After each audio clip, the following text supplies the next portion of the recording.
কোরআনের সূরা আস-সাফফাত এটা এমন একটা সূরা যা আমাদের বিশ্বাস, অবিশ্বাস আর সবকিছুর চূড়ান্ত পরিণতির একটা দারুণ চিত্র তুলে ধরে।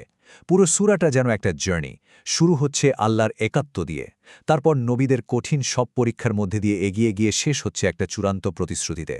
তো চলুন এই অসাধারণ যাত্রার প্রতিটা ধাপ আমরা এক এক করে দেখি। দেখুন, সূরাটার শুরুই হচ্ছে কি এক শক্তিশালী আর সরাসরি ঘোষণা দিয়ে, নিশ্চয়ই তোমাদের উপাস্য এক ও অদ্বিতীয়। ব্যাস, এই একটা লাইনে কিন্তু পুরো সূরার ভিত্তি। আর ঠিক এই জায়গাটা থেকেই বিশ্বাস আর অবিশ্বাসের যে দ্বন্দ্ব, সেটার শুরু। আচ্ছা, তাহলে প্রথম যে বিষয়টা আসছে সেটা হলো সেই এক ও অদ্বিতীয় উপাস্যের ধারণা। এটাই তো এই সূরার একেবারে মূল কথা। চলুন দেখি কিভাবে এই বিশ্বাসটাকে মহাবিশ্বের বিশালতার মধ্যে দিয়ে বোঝানো হয়েছে।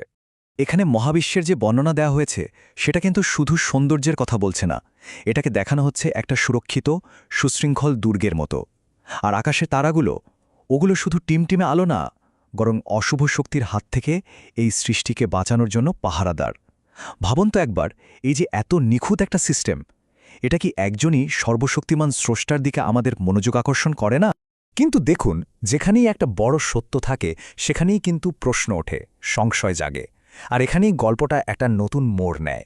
এবার আমরা দেখব সেই দিকটা যেখানে এই সত্যটাকে অবিশ্বাস আর উপহাসের মুখোমুখি হতে হয়েছিল। চলুন শোনা যাক অস্বীকারীরা ঠিক কি বলছিল। অবিশ্বাসীদের মূল প্রশ্নটা ছিল বেশ সোজাসাপটা, কিন্তু এর পেছনের অবিশ্বাসটা ছিল অনেক গভীর। তারা বলতো, মানে কি, আমরা মরে গিয়ে যখন ধুলো আর হাড্ডিতে পরিণত হব, তারপরও আমাদের আবার ওঠানো হবে? ব্যাপারটা তাদের কাছে এতটাই হাস্যকর মনে হয়েছিল যে তারা ঠাট্টা করে আরও বলতো, আমাদের আগের প্রজন্মের লোকদেরও কি ওঠানো হবে? আর এই উপহাসের জবাবটা আসে একেবারে বজ্রের মতো, সরাসরি, কোনো রকম দ্বিধা বা আপসের জায়গা নেই, সোজা উত্তর, হ্যাঁ, আর সেদিন তোমরা হবে অপমানিত। ব্যাস, এই একটা বাক্যেই যেন তাদের সব সংশয় আর ঠাট্টা তামাশা শেষ।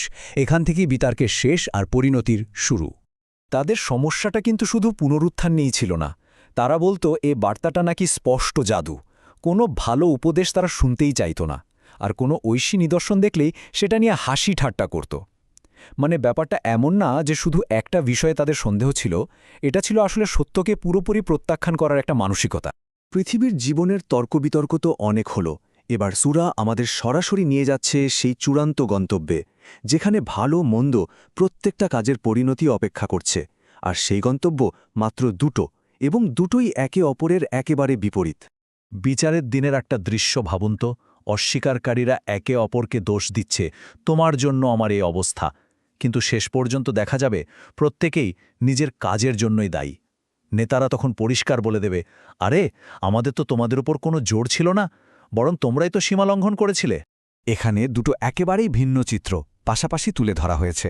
একদিকে দেখুন শান্তির বাগান, বইছে ঝর্ণা, আর সেখানে অপেক্ষা করছে অকল্পনীয় সম্মান। আর ঠিক তার উল্টো দিকে দাও দাও করে জ্বলা আগুন, যেখানে খাবার হচ্ছে জাক্কুম নামের এক তিক্ত কাঁটাযুক্ত ফল, আর পানীয় হচ্ছে ফুটন্ত গরম পানি। এই যে আকাশ পাতাল পার্থক্য, এটা কিন্তু শুধু পুরস্কার আর শাস্তির বিষয় না, এটা হলো পৃথিবীতে বেছে নেওয়া দুটো ভিন্ন পথের চূড়ান্ত পরিণতি। এই কথোপকথনটা কিন্তু আমাদের একটু থামিয়ে দেয়, ভাবতে বাধ্য করে। চিন্তা করে দেখুন, একজন বন্ধু বা একজন কাছের মানুষ আমাদের জীবনে কতটা প্রভাব ফেলতে পারে। জান্নাতের সেই বাসিন্দা যখন বলছেন, আল্লাহর রহমত না থাকলে তো আমিও আজ তোমার সাথেই থাকতাম, তখন আসলে বোঝা যায় যে সঠিক আর ভুল পথের মধ্যেকার দেয়ালটা কতটা পাতলা হতে পারে। এতক্ষণ তো আমরা তত্ত্ব আর পরিণতির কথা শুনলাম। এবার সূরা আমাদের সামনে কিছু জীবন্ত উদাহরণ তুলে ধরছে। নবীদের কাহিনী, এগুলো কিন্তু নিছক গল্প নয়, এগুলো হলো বিশ্বাস, ধৈর্য আর আল্লাহর সাহায্যের এক একটা ঐতিহাসিক দলিল। চলুন সেই উত্তরাধিকারের দিকে একবার চোখ ফেরানো যাক। নবী ইব্রাহিমের জীবনটা যেন এই পুরো সূরার মূল বার্তার একটা সারসংক্ষেপ। ভাবুন একবার, তিনি একাই মূর্তি পূজার বিরুদ্ধে দাঁড়িয়েছেন, তাকে আগুনে ফেলা হয়েছে, আর সবশেষে নিজের সবচেয়ে প্রিয় সন্তানকে কুরবানি করতেও তিনি প্রস্তুত হয়ে গিয়েছিলেন। প্রত্যেকটা পরীক্ষা ছিল তার নিঃশর্ত আত্মসমর্পণের এক একটা প্রমাণ। আর সবচেয়ে দারুণ ব্যাপার কি জানেন, প্রত্যেকটা কঠিন পরীক্ষার পরই কিন্তু তার জন্য অপেক্ষা করেছে আরও বড় সম্মান। আর এই একই প্যাটার্ন কিন্তু চলতেই থাকে। নূহ, মুসা ও হারুন, ইলিয়াস, লুত, ইউনুস, তাদের প্রত্যেকের জীবনেই এসেছে প্রচণ্ড বাধা, কিন্তু শেষ পর্যন্ত তারা সবাই ঐশী সাহায্য পেয়েছেন। একটা জিনিস খেয়াল করেছেন, অনেকের কাহিনীর শেষেই সালাম বা শান্তি বর্ষণের কথা বলা হয়েছে, এটা কিন্তু শুধু একটা শুভেচ্ছা বার্তা না, এটা হলো পৃথিবীতে তাদের সব সংগ্রাম আর ধৈর্যের পর আল্লাহর পক্ষ থেকে দেওয়া একটা চূড়ান্ত স্বীকৃতি। তো এত সব তর্ক বিতর্ক উদাহরণ আর নবীদের কাহিনীর পর সূরাটি এবার এগিয়ে যাচ্ছে তার চূড়ান্ত এবং সবচেয়ে শক্তিশালী ঘোষণার দিকে। এটাই হলো সেই উপসংহার যেখানে আগের সব আলোচনার সূত্রগুলো এসে এক বিন্দুতে মিলে যাবে।